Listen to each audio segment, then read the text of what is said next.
За Монгол Улсын ерөнхийлөгчийн айлчлалын хүрээнд манай салбарт хоёр чиглэлийн хамтын ажиллагааны санамж шиг байгуулж байна. Нэгдүгээрт бол бүгд Казахстан улсын эрчим хүчний яам, за Монгол Улсын аж үйлдвэр эрс соёлын яамны хооронд газрын тосны салбарт хамтарч ажиллах тухай асуудал яригдж байна. Газрын тосны салбарт хамтарч ажиллах тухай асуудал дээр бид түүхий тос авах, газрын тосны бүтээгдэхүүн нийлүүлэх, Монгол Улсад нийлүүлэх тухай асуудлыг бас бүгдээ хамтарч хийя гэдэг чиглэлд хамтарч ажиллаж байна. Бид нэмэлт их усүр өөрөөр хэлбэл зөвхөн хоёр хөршөөс гадна өөр улс орноос нэмж бас авъя гэдэг тухай асуудлыг ярьж байна.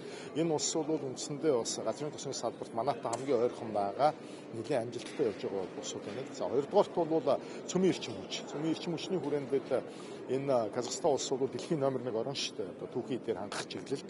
За энэ чиглэлээр бол бид стандарт суралцах, за хоёрдугаарт ард иргэдтэй ойлгуулах, за гуравдугаарт энэ шинж тухайн технологийн хамтын ажиллагааг өрнүүлэх, судлаачтай бэлтгэх, хүний нөөцөө бэлдэх, хамгийн чухал нь хууль эрх зүйн орчны олон улсын стандарт дүрм журамтай хэрхэн уялдуулж хийдэг вэ чиглэлээр бас туршлага судалж хамтарч ажиллах ийм чиглэлээр ажиллана.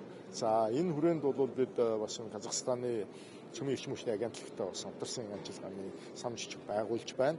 За бидний хувьд бол бас энэ чиглэл дэлхийн томоохон тоглож болох боломжтой ийм салбар байгаад байгаа. Тэгэхээр Казахстан улс бол 3 жилийн өмнө нийт ард иргэдийнхээ дунд олон нийтийн санал асуулга явуулсан байна. За энэ санал асуулгаар нийт ард иргэдийн 75% нь энэ салбарыг дэмжиж явуулъя гэдэг ийм шийдвэр гаргасны үр дүнд бас ард иргэдтэйгээ ойлголцох чиглэлд бол том ахиц гаргасан гэж бид нарт танилцуулсан.